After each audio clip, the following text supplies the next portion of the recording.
Assalamualaikum warahmatullahi wabarakatuh. Alhamdulillahirabbil alamin. Hamdan yuwafi ni'amahu wa yukafi'u mazidah. Ya Rabbi lakal hamdu kama yanbaghi li jalali wajhikal karimi wa 'azimi sultanik.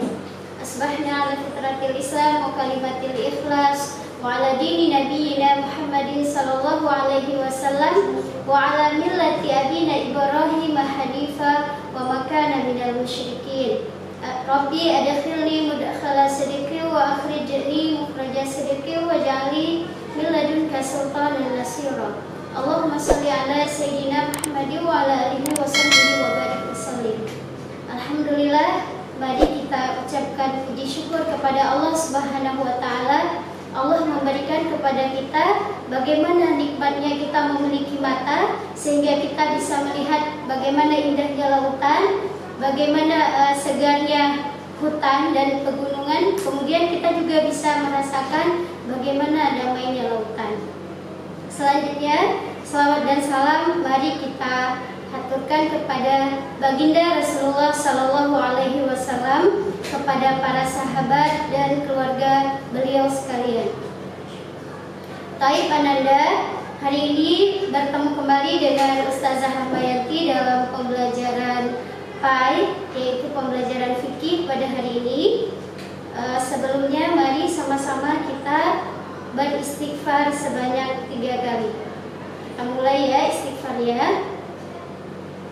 Astaghfirullahaladzim alladzi la ilaha illa huwal hayyul qayyum wa atubu ilaih.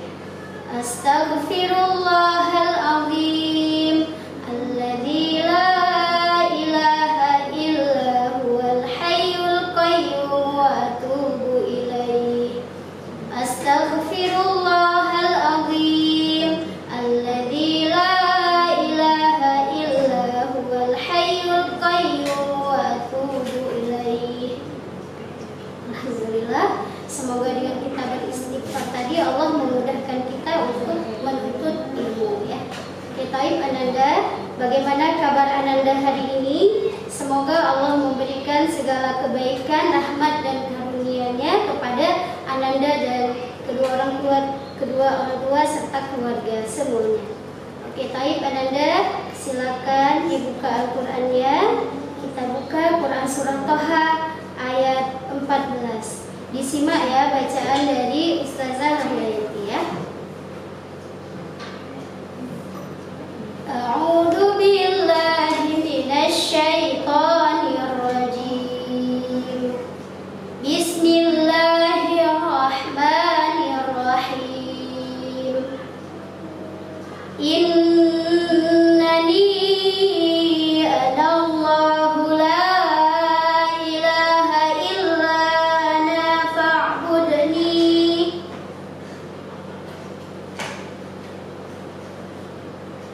Illa ana fa'budni wa aqimis salata li dzikri. Shadaqallahul azim.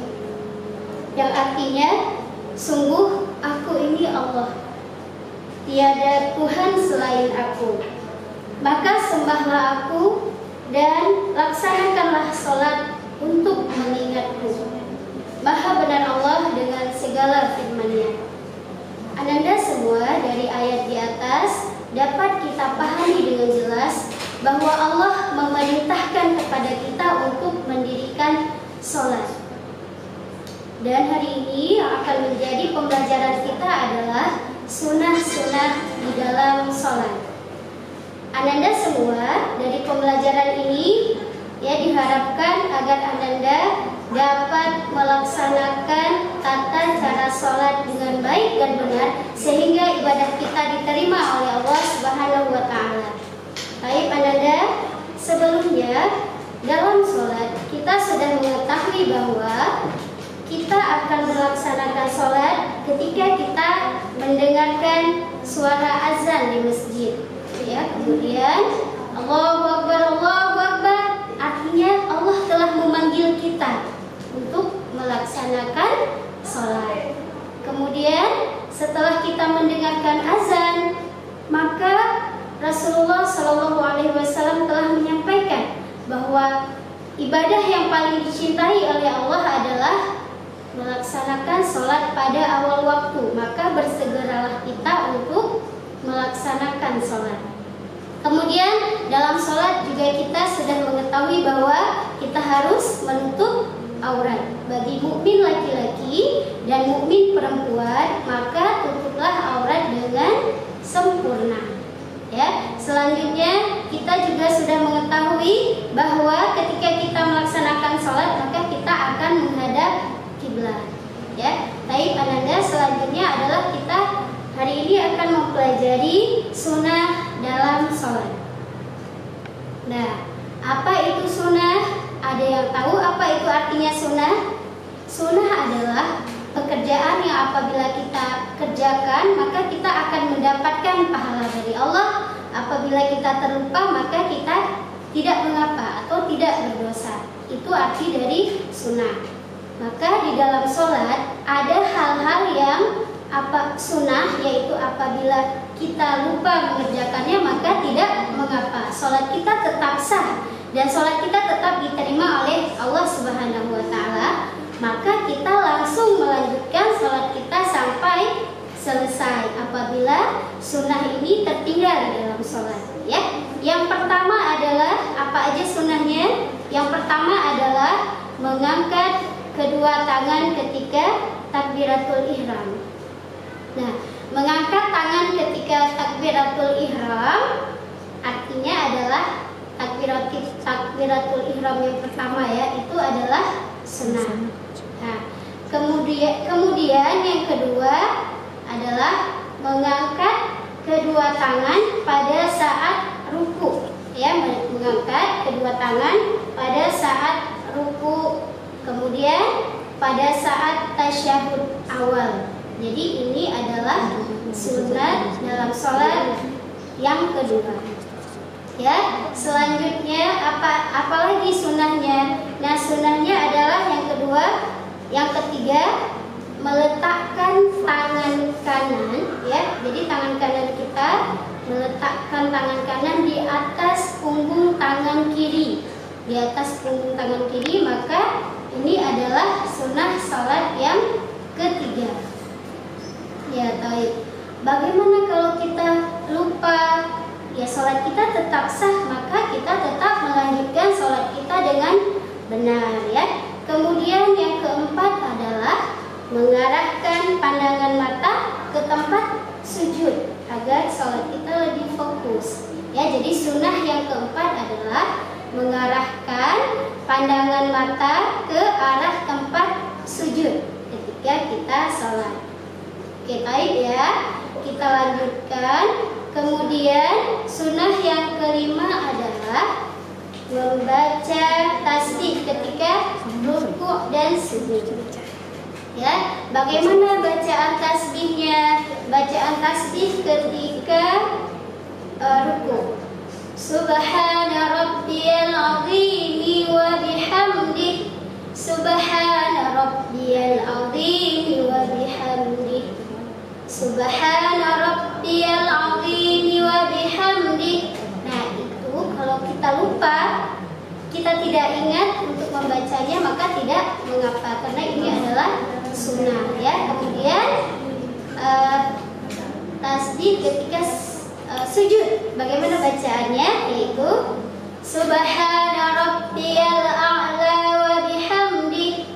Subhana rabbiyal a'la wa bihamdih. Subhana rabbiyal a'la wa bihamdih. Nah, itu adalah bacaan tasbih ketika sujud, ya. Selanjutnya apalagi sunnah di dalam salat, yaitu kita membaca doa duduk antara dua sujud, ya. Yang keenam adalah membaca doa duduk di antara dua sujud. Bagaimana doanya? Disimak baik-baik, ya. Rabbil ghfirli warhamni wajburni warfa'ni warzuqni wahdini wa'afini wa'fu anni doa duduk di antara dua sujud. Rabbil ghfirli, ya Allah ampunilah dosaku. Rabbil ghfirli warhamni, dan berikanlah rahmat kepadaku. Wajburni, ya Allah angkatlah derajatku. Wahdini, berilah aku petunjuk. Wa'afini, dan berikanlah aku kesehatan. Wa'fu anni, dan ampunilah dosaku. Itu arti dari bacaan doa duduk di antara dua sujud. Indah sekali ya doanya. Nah, kemudian yang sunnah yang terakhir adalah yang ketujuh, adalah membaca salam yang kedua. Jadi diingat ya, membaca salam yang kedua dengan lafaz Assalamualaikum. Jadi kalau salam yang pertama maka itu wajib. Namun pada salam yang kedua, ya, salam yang kedua, membaca salam yang kedua itu adalah sunnah di dalam salat. Baik Ananda ya. Nah, Ananda semua perlu diketahui bahwa sebenarnya sunnah-sunnah di dalam sholat itu sangat banyak. Namun yang perlu kita ketahui hari ini adalah 7 ya. Masih ingat ya? Tadi yang pertama adalah mengangkat kedua tangan saat takbiratul ihram. Yang kedua adalah mengangkat kedua tangan saat ruku ya, kemudian berdiri dari ruku dan tasyahud awal. Kemudian yang ketiga adalah mengangkat kedua tangan ya, kemudian diletakkan tangan kanannya di atas punggung tangan kiri, pas di atas perut ya. Kemudian yang keempat adalah mengarahkan pandangan mata ke arah tempat sujud. Nah, yang kelima membaca tasbih saat ruku dan sujud. Yang keenam adalah membaca doa duduk di antara dua sujud. Dan yang ketujuh adalah membaca salam yang kedua. Ya, taib Ananda, bagaimana pembelajaran hari ini?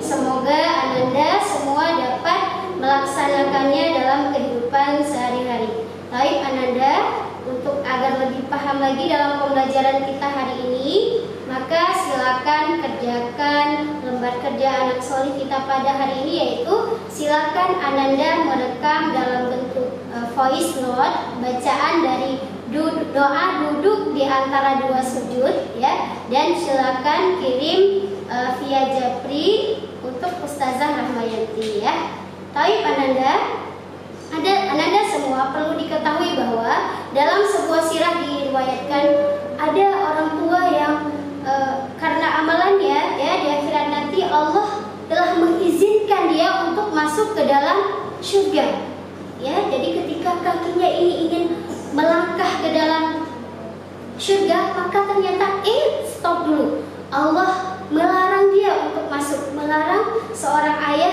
atau seorang ibu ini untuk masuk ke dalam surga. Kenapa? Ternyata anaknya mengajukan gugatan. Jadi anaknya itu berkata kepada Allah, wahai Allah, kenapa orang tua saya dimasukkan ke dalam surga sedangkan saya belum masuk ke dalam surga? Wahai Allah, orang tua saya di dunia tidak mengajarkan kepada saya bagaimana caranya sholat. Orang tua saya tidak menegur saya untuk mengingatkan melaksanakan kewajiban sholat. Wahai Allah, Engkau maha adil, maka adililah. Jadi orang tua tersebut akhirnya tidak bisa masuk ke dalam surga karena harus melaksanakan dulu ya bagaimana urusan dengan anak-anaknya. Jadi insya Allah Ananda, semoga sholat ini adalah menjadi pengingat bagi kita bahwa kita dengan mengingat Allah ya, kita ingat bahwa kita adalah seorang hamba dan Allah adalah Sang Khalik yang menciptakan hamba. Bagaimana caranya bersyukur kepada Sang Khalik? Yaitu dengan menyembah Allah Subhanahu wa taala melalui sholat ya. Semoga Ananda dapat melaksanakannya dengan baik dan menerapkannya dengan baik sebagaimana dalam hadis Rasulullah Shallallahu Alaihi Wasallam, "Shallu kama ra'aitumuni usolli," dan sholatlah kamu sebagaimana kamu melihat aku sholat, kata Rasulullah ya. Nah, taib Ananda, Terima kasih atas perhatiannya dan semangatnya untuk pembelajaran hari ini. Alhamdulillahilladzi bi ni'matihi tatimmus shalihat. Ustazah mohon maaf apabila ada kekurangan dalam penyampaian ini. Jazakumullah khair. Ustazah tutup dengan kifaratul majlis. Subhanakallahumma wa bihamdika asyhadu an la ilaha illa anta astaghfiruka wa atubu ilaik. Assalamualaikum warahmatullahi wabarakatuh. Ila liqa.